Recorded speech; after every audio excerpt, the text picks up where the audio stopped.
ketika jasad para tentara Israel yang dikabarkan secara mendadak membusuk. Nah, tapi anehnya lagi, di antara jasad-jasad tersebut ada juga jasad korban-korban dari pihak Palestina, tapi malah tidak membusuk dan bahkan dikatakan tidak mengeluarkan bau yang tidak sedap, tapi justru wangi gitu. Dan ada dugaan kalau sebenarnya Netanyahu sudah mengetahui kalau dia menderita penyakit jantung sejak lama. Cuma dia berusaha untuk menyembunyikan hal itu dari publik. Bahkan dia ini sempat sampai pingsan. Yang mana ketika dia pingsan itu, kemudian sampai harus dipasangi alat agar bisa untuk memacu jantungnya dan mengendalikan detak jantungnya. Yo geng, tekan tombol subscribe geng. Hey yo, what's good? Welcome back to Kamar Jerry.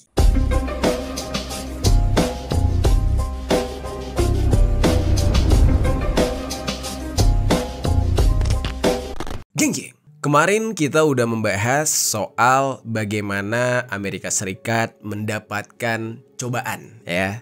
Tapi ada yang bilang azab gitu ya, itu terserah lah. Itu semua menurut sudut pandang masing-masing. Hari ini kita akan membahas negara Israel, yang mana seperti yang kita ketahui ya, Israel ini adalah sekutunya atau sahabatnya dari Amerika Serikat, yang saat ini mereka sedang melakukan tindakan yang benar-benar kejam terhadap rakyat yang ada di Palestina. Pembahasan kali ini berisikan sebuah informasi ya, tidak ingin menyudutkan pihak manapun, tetapi di sini gue pengen menyampaikan perkembangan dari tragedinya, terus juga apa yang sedang terjadi di sana, bagaimana dengan para pemimpin dari Israel, bagaimana dengan kondisi rakyat yang ada di Palestina gitu. Nah, jadi di sini murni adalah untuk informasi, tidak untuk menyudutkan pihak manapun. Ada beberapa informasi yang mungkin ini menjadi sesuatu berita baik lah ya buat kalian-kalian yang membela Palestina mungkin ya. Yang mana diketahui ternyata pemimpin dari Israel yaitu Benyamin Netanyahu sekarang sedang sakit, dan sakitnya itu bukan sakit biasa seperti demam atau flu, tapi dia terkena penyakit infeksi saluran kemih. Nah, ini penyakit yang gak main-main lah. Terus juga ada hal lain lagi, pemberitaan tentang pasukan militernya Israel, yaitu jasad-jasad dari anggota IDF yang dikabarkan sampai membusuk, sementara jasad warga yang ada di Palestina itu justru tidak membusuk sama sekali, malah dikatakan tidak berbau yang mengganggu, tapi justru kayak wangi harum gitu geng. Nah, terus ada kabar baik yang datang dari sana, yaitu mengenai gencatan senjata sementara antara dua pasukan ini, antara Israel ke Palestina itu sedang gencatan senjata. It certainly is, if not longer, Pam. We have been waiting for more than 13 months since the last ceasefire deal, and since the last time there was an exchange of hostages and prisoners for this moment. Nah, namun gencatan senjatanya ini ternyata sampai sejauh ini belum bisa dipastikan. Secara pemberitaan katanya sih udah gencatan senjata, tetapi per hari ini masih banyak korban yang berjatuhan di dalam tragedi tersebut. Nah, ini juga akan kita bahas nih, sebenarnya apa sih yang diinginkan oleh Israel gitu ya. Katanya udah gencatan senjata, udah dinyatakan gencatan senjata, tapi kok masih melakukan pembantaian-pembantaian kejam. Oke, langsung aja kita bahas secara lengkap tentang perkembangan kasus ini di sisi lain.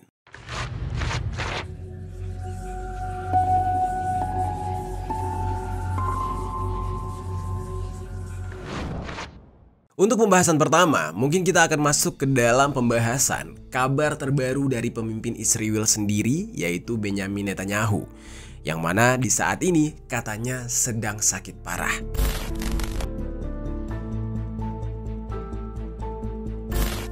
Dikabarkan pemimpin nomor 1 dari Israel ini didiagnosa menderita infeksi saluran kemih yang disebabkan oleh pembesaran prostat jinak. Pertama kali publik mengetahui hal ini geng, yaitu di akhir tahun kemarin. Dan memang Netanyahu ini termasuk ke dalam pemimpin negara yang sudah lanjut usia, sehingga dia sudah mendapatkan pengawasan yang ketat agar bisa terus memantau kondisi kesehatannya dia. Nah, padahal kalau kita berbicara tentang pemimpin yang umurnya udah usia lanjut, Vladimir Putin pun udah usia lanjut, ya kan? Donald Trump juga udah usia lanjut, Joe Biden apalagi usia lanjut. Nah, tapi kalau misalkan di dalam barisan para pemimpin yang udah usia lanjut ini, kayaknya yang terlihat memiliki penyakit-penyakit aneh itu yang pertama udah pasti Netanyahu, yang kedua Joe Biden. Kalau Joe Biden itu lebih kepada sering lupa terus kadang ngomongnya suka ngelantur gitu geng. Hal-hal seperti inilah yang terkadang dikaitkan oleh orang-orang sebagai dampak atau akibat dari perbuatan mereka selama mereka memimpin. Nah begitu juga dengan Netanyahu, yaitu udah nggak usah diragukan lagi lah apa yang sudah dia perbuat untuk dunia ini gitu ya. Nah terus geng, walaupun rentan untuk terkena penyakit, Netanyahu ini ternyata terus diupayakan agar bisa terlihat sehat dan produktif. Tapi karena memang beban kerja yang berlebihan ditambah dengan meningkatnya tekanan serta kondisi yang terjadi saat ini gitu ya, lama-kelamaan kondisi kesehatan dari Netanyahu juga semakin menurun. Apalagi seperti yang kita ketahui ya, sudah mulai banyak negara yang sekarang memusuhi dia. Dan bahkan dia dikabarkan kalau misalkan berkunjung ke beberapa negara, dia bakal ditangkap di negara-negara tersebut. Nah jadi tekanan dari luar tuh udah semakin banyak dan semakin banyak orang yang pro terhadap Palestina. Nah dan untuk sekarang karena tekanan pikiran yang ya begitu berat, beban pikirannya begitu banyak gitu ya, akhirnya Netanyahu ini didiagnosa mengalami pembesaran prostat. Nah ini dianggap oleh netizen sebagai sebuah azab lagi. Nah ini lagi-lagi ya diarahkan ke azab atau pembalasan. Prime Minister Netanyahu will today undergo surgery to remove his prostate. The Prime Minister will be hospitalized for several days after the procedure, and Justice Minister Yariv Levin will be acting as the caretaker Prime Minister. Nah di dalam pemberitaan ini, itu orang-orang bukannya bersimpati, tapi justru banyak yang nyumpahin Netanyahu dan banyak dari mereka yang juga menilai kalau apa yang dialami oleh Netanyahu ini pantas untuk dia dapatkan. Nah, cuma penyakit prostat yang dialami oleh Netanyahu ini tidak berpotensi untuk menjadi kanker, namun tetap mengganggu kesehatannya dia selama dia bertugas sebagai Perdana Menteri atau pemimpin nomor 1 yang ada di Israel. Netanyahu di saat itu terus menjalani tindakan operasi di tengah krisis yang terjadi antara negara dia dengan Palestina. Dan namun, operasi yang dijalani oleh Netanyahu itu tidak terkendala dan semuanya memang berjalan lancar. Tapi kalau dilihat dari pemberitaan, seolah-olah penyakitnya ini terus-menerus kembali gitu. Jadi kayak udah sembuh, tiba-tiba jatuh sakit lagi. Jadi begitu terus. Sebenarnya geng, Netanyahu sendiri tidak baru ini aja mengalami penyakit.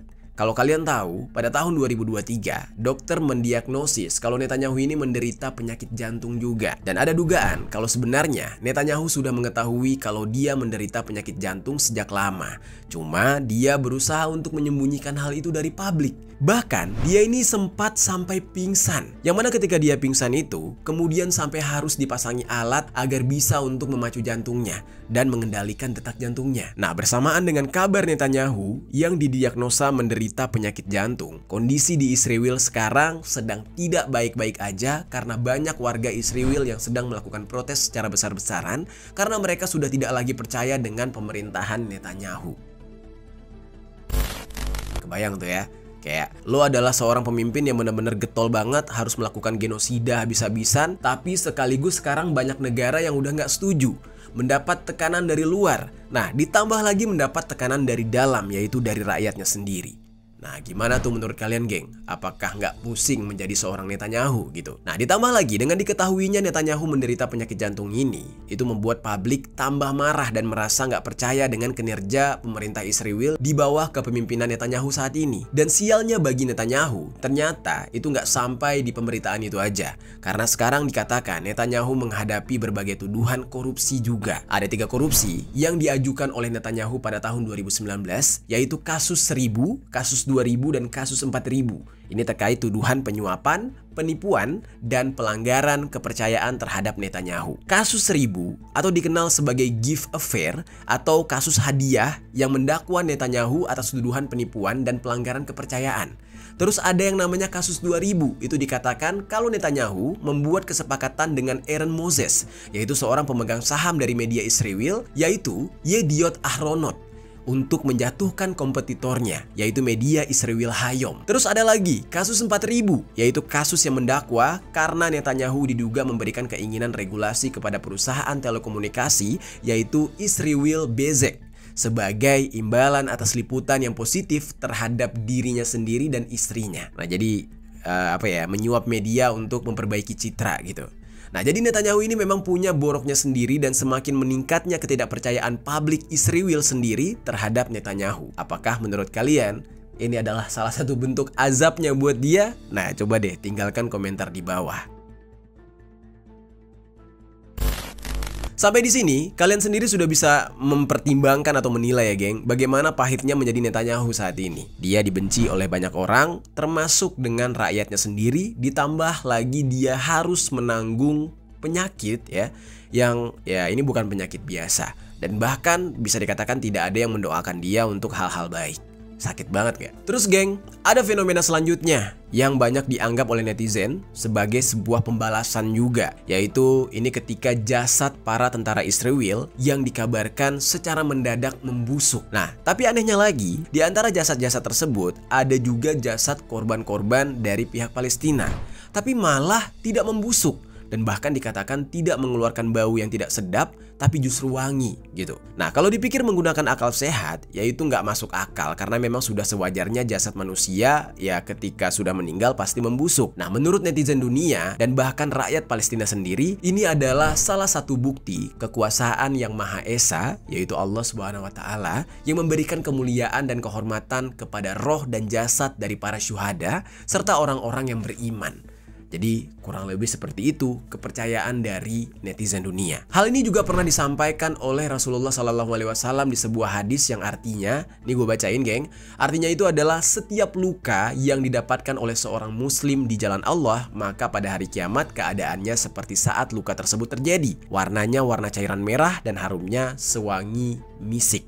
Jadi kurang lebih kayak gitu. Ya, arti dari tafsirnya adalah setiap orang yang meninggal dunia di jalan syahid gitu ya, ya pastinya dia akan mendapatkan ridho Allah dan pertolongan dari Allah gitu. Nah, sementara yang meninggalnya tidak di jalan syahid atau justru di jalan kemusyrikan gitu ya, nah pasti akan ditunjukkan tuh tanda-tanda kemusyrikan itu sendiri atau tanda-tanda keburukan itu sendiri. Nah, salah satu contohnya adalah para tentara Israel yang jasadnya baru saja meninggal tapi langsung membusuk. Hal ini jelas tertulis juga di dalam hadis yang artinya, dan sesungguhnya orang kafir apabila rohnya telah keluar daripadanya, Hamad berkata, dia menyebutkan baunya yang sangat busuk dan cercaan yang ditujukan kepadanya.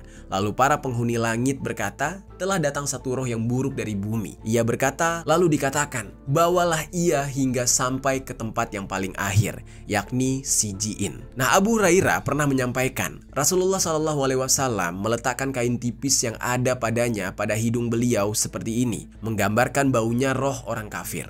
Nah, berdasarkan hadis tersebut, sesuai kan geng dengan apa yang terjadi terhadap jasad para tentara ini. Baunya sangat busuk, mendapatkan makian, mendapatkan hinaan. Sementara jasad-jasad para syuhada justru mengeluarkan bau wangi dan jasadnya tidak kunjung membusuk. Ini percaya nggak percaya geng, tapi kejadiannya berbukti. Dokumentasinya jelas, dokumentasinya ada, dan bahkan menjadi pemberitaan yang sangat heboh untuk saat ini. Apalagi ditambah beberapa waktu lalu, Israel sedang dilanda sebuah wabah virus yang bernama West Nile, sampai-sampai membuat banyak tentara Israel tumbang dan harus menghentikan serangan mereka ke Palestina. Nah, kalau pembahasan ini sempat gue bahas kemarin di konten gue yang ini, kalian bisa tonton. Nah, dengan banyaknya kejadian-kejadian aneh yang menimpa pihak Israel, nah untuk saat ini entah kenapa serangan demi serangan masih terus mereka lancarkan dan sudah menghilangkan ratusan ribu nyawa yang tidak bersalah di sana. Nah, terus di tengah-tengah kabar yang membuat tentara Israel itu semakin tertekan karena sudah mulai banyak yang tidak suka dengan mereka, sudah banyak yang tidak mau mendukung pihak mereka. Nah, tiba-tiba nih ada sebuah kabar baik. Kabar baik ini datang untuk warga Palestina yang sekarang terkena genosida, yang mana dikatakan ternyata sekarang sudah disepakati gencatan senjata antara Israel dengan pihak Hamas yang banyak menewaskan warga Palestina. Nah, jadi dikatakan gencatan senjata ini ada hubungannya dengan Donald Trump, yang mana Donald Trump dikatakan memerintahkan Netanyahu untuk menandatangani kesepakatan gencatan senjata tersebut agar genosida bisa diminimalisir. Nah, sekarang kita masuk ke dalam pembahasannya nih geng, disepakatinya gencatan senjata.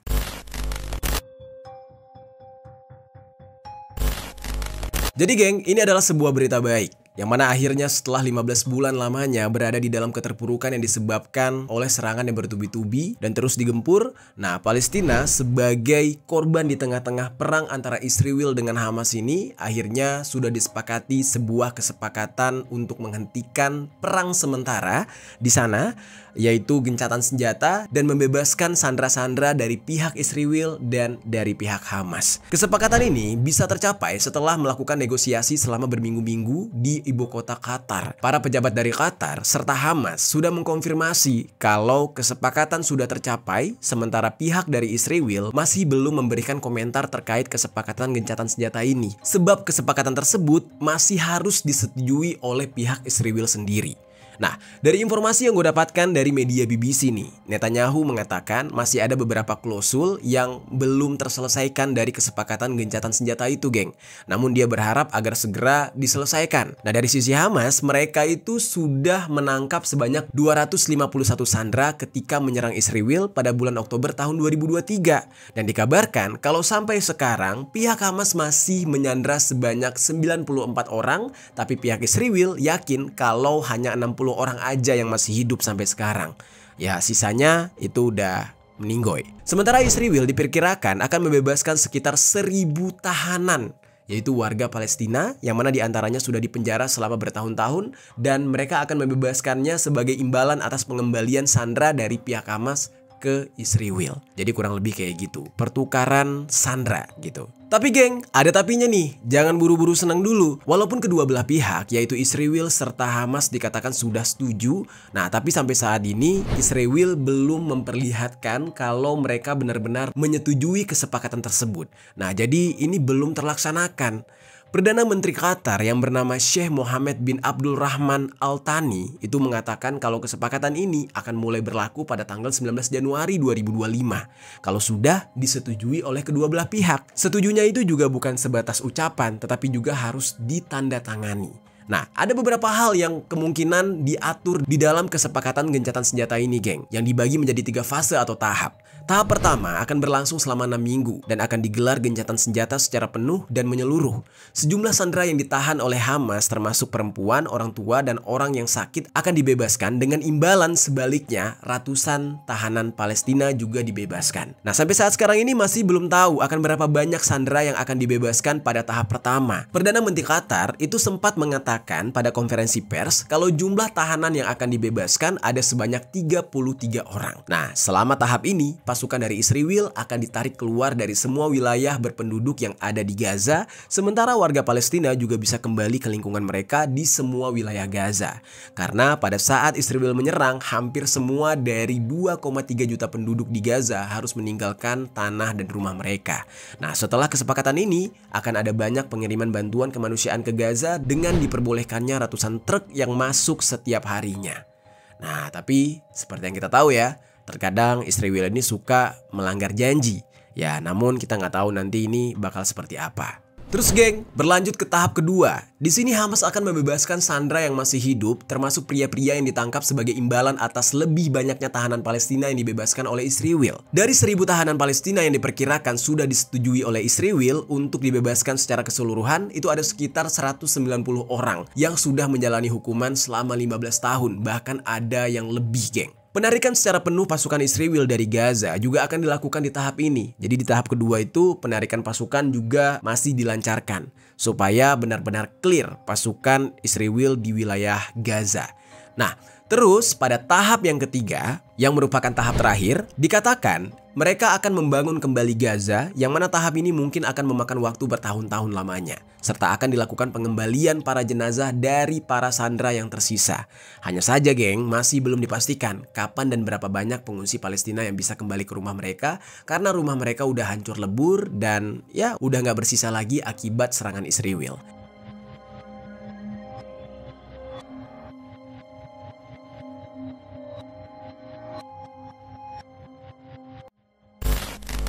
Terus, bagaimana pengungsi Palestina itu akan hidup ketika mereka nggak punya rumah? Apakah nantinya bakal ada shelter atau penampungan untuk mereka selagi menunggu rumah mereka dibangun kembali? Atau ada hal lain? Nah, ini masih belum ada jawabannya. Nah, tapi dengan disepakatinya gencatan senjata aja bisa dikatakan ya itu udah alhamdulillah banget gitu ya. Karena dengan begitu tidak akan ada lagi nyawa yang harus menjadi korban.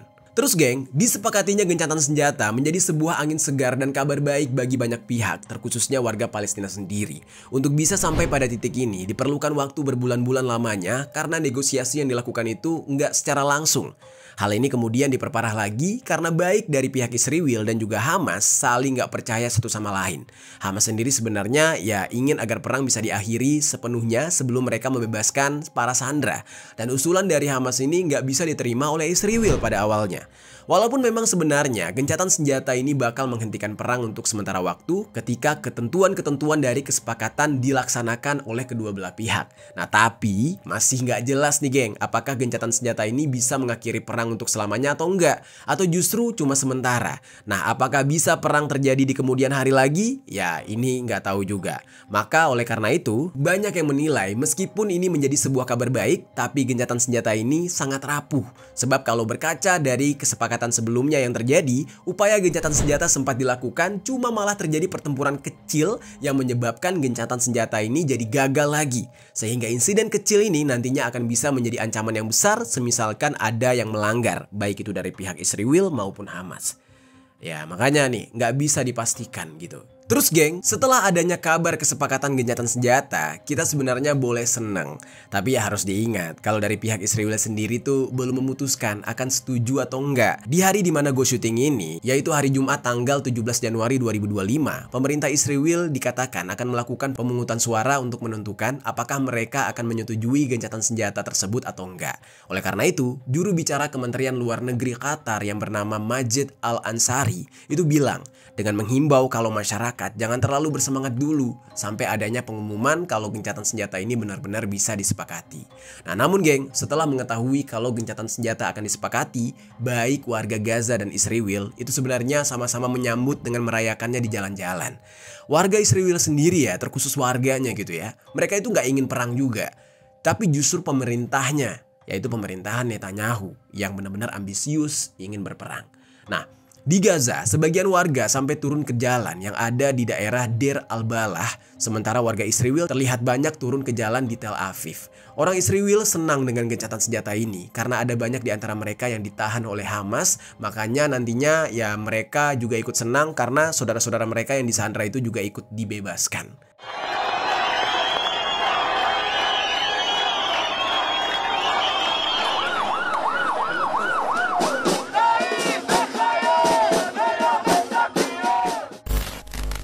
Terus geng, dibalik senangnya orang-orang atas kabar kalau akan disepakatinya gencatan senjata ini, ada yang menarik nih geng. Dari tercapainya kesepakatan ini, dan ini tuh berkaitan dengan Joe Biden serta Donald Trump juga.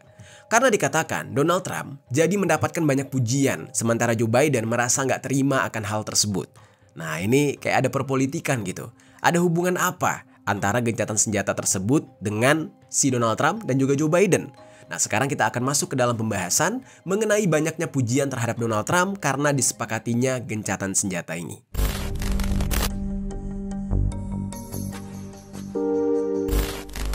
Jadi geng, dengan adanya kesepakatan gencatan senjata justru menjadi sebuah intrik baru nih geng bagi Joe Biden dengan Donald Trump selaku presiden terpilih, karena justru Donald Trump yang mendapatkan banyak pujian atas kabar kesepakatan ini, yang mana ini ternyata ya bikin Joe Bidennya marah gitu. Hal ini dikarenakan Joe Biden lah yang pertama kali mengusulkan kesepakatan tentara Israel dan Hamas untuk gencatan senjata pada tanggal 31 Mei tahun 2024, tapi upaya tersebut gagal terus menerus, sampai Joe Biden kesel gitu. Sampai-sampai Menteri Luar Negeri Amerika yang bernama Antony Blinken itu sempat memperingatkan Israel di bulan Agustus kemarin kalau itu adalah kesempatan terakhir bagi mereka untuk mencapai gencatan senjata. Tapi Israel nggak kunjung ingin mencapai kesepakatan tersebut. Nah malah geng, ketika usulan ini justru keluar dari mulutnya Donald Trump, Netanyahu malah sekarang mau menyetujuinya. Jadi kan tahi banget gitu. Nah apakah ini adalah permainan dari Netanyahu untuk bikin Biden kesel gitu? Karena di dalam hal ini ternyata semua kesepakatan itu menjadi nyata itu gara-gara Donald Trump. Hal ini diketahui ketika utusan Donald Trump untuk Timur Tengah yang bernama Steve Witkoff itu datang ke kantornya Netanyahu pada hari Sabtu kemarin dengan memaksa Netanyahu untuk melanggar hari Sabat, hari di mana kaum Yahudi melakukan ibadah, serta mendorong agar Netanyahu menyetujui gencatan senjata tersebut. Jadi gila banget nih paksaan dari Donald Trump. Nah, nggak cuma itu geng, Witkoff ini bersama dengan penasihat Timur Tengah yang bernama Brad McGurk itu bertemu dengan para pemimpin Qatar karena Qatar lah yang menjadi perantara utama antara Israel dengan Hamas ketika kesepakatan gencatan senjata ini akan dilakukan. Nah, karena saat ini sepertinya kesepakatan tersebut akan disepakati, Donald Trump jadi membangga-banggakan dirinya sendiri dengan mengatakan kalau kesepakatan tersebut hanya bisa terjadi karena dia terpilih menjadi presiden Amerika pada bulan November kemarin. Gila, bisa banget Donald Trump. Dan Biden yang mengetahui kalau Trump merasa jumawa karena menganggap kesepakatan itu diakibatkan karena dia, ya Biden menyindirnya dengan mengatakan, "It's that a joke." Apakah itu lelucon katanya? Karena Joe Biden merasa kalau dia itu udah lama mengupayakan hal ini supaya bisa terjadi gencatan senjata. Tapi memang Netanyahu-nya aja yang gak mau dengar. Makanya ketika dia mendengar kalau Trump mengklaim dialah yang menjadi alasan terpenuhinya gencatan senjata tersebut, Joe Biden merasa kesel lah.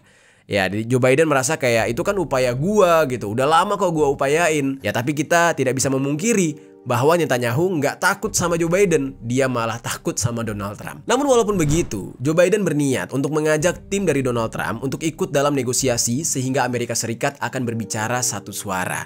Jadi walaupun mereka sebenarnya saling nggak suka satu sama lain, tapi untuk hal ini Joe Biden ingin agar mereka kompak dan menyuarakan hal yang sama. Terus geng, menurut pendapat dari Sarah Leah Whitson, selaku Direktur Eksekutif Kelompok Hak Asasi Demokrasi for the Arab World Now, itu mengatakan Joe Biden selama ini menghadapi banyak kritikan dari kelompok kiri dari partainya sendiri yaitu Demokrat, apalagi karena dia nggak berhasil untuk bisa berkontestasi melawan Donald Trump yang digantikan oleh Kamala Harris. Kemudian kritikan ini juga disebabkan karena Joe Biden yang terlalu mendukung Israel sejak serangan Hamas pada tanggal 7 Oktober tahun 2023. Nah, dukungan ini dikarenakan dia memberikan bantuan berupa miliaran dolar dalam bentuk senjata kepada Israel. Dan menurut Sarah, Biden seperti sangat lembek kepada Israel karena dia takut akan resiko politik kalau dianggap menekan Israel dengan cara apapun.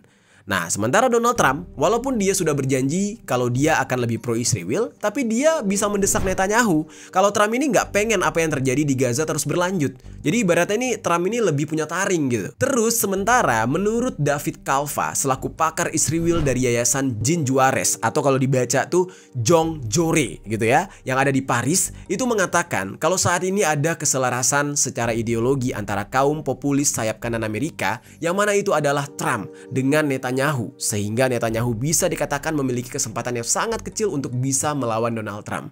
Jadi agak takut ini orang. Tapi memang pada dasarnya geng, kita nggak boleh serta-merta langsung percaya dengan Israel yang mau melakukan kesepakatan gencatan senjata ini geng. Karena setelah diumumkannya aja ya, dan tinggal menunggu kesepakatan dilakukan ya, tanggal 19 nanti, tentara Israel aja masih nggak berhenti melakukan serangan genosida di Palestina sampai hari ini. Mungkin dia pikir ya mumpung gencatan senjatanya masih belum terjadi ya udah puas-puasin dulu kali ya. Karena pas gue syuting ini aja dikabarkan militer Israel malah meningkatkan serangan di jalur Gaza dan menghilangkan sebanyak 40 nyawa warga Palestina. Nah kemudian dengan adanya gencatan senjata bukan berarti Israel nggak akan disalahkan karena sudah melakukan kejahatan kemanusiaan. Karena pihak International Criminal Court atau ICC sudah memutuskan kalau Netanyahu dan Yoav Gallant, yaitu mantan Menteri Pertahanan Israel, harus bertanggung jawab atas kejahatan-kejahatan perang dan dianggap sebagai pelaku dari kejahatan perang itu sendiri karena sudah melakukan pengeksekusian, penganiayaan, dan tindakan-tindakan yang tidak manusiawi lainnya di Palestina. Nah, oleh karena itu, ICC mengeluarkan surat perintah untuk menangkap dua tokoh Israel ini. Itu dia geng pembahasan kita hari ini. Dan ya walaupun saat ini gencatan senjatanya belum sepenuhnya dilakukan, semoga ini menjadi awal yang baru, awal yang baik bagi perdamaian di muka bumi ini, terkhususnya untuk ya saudara-saudara kita di Palestina. Dan semoga perang bisa berakhir selamanya dan semuanya bisa direalisasikan. Amin ya rabbal alamin. Gimana geng menurut kalian tentang pembahasan kita hari ini? Coba tinggalkan komentar di bawah.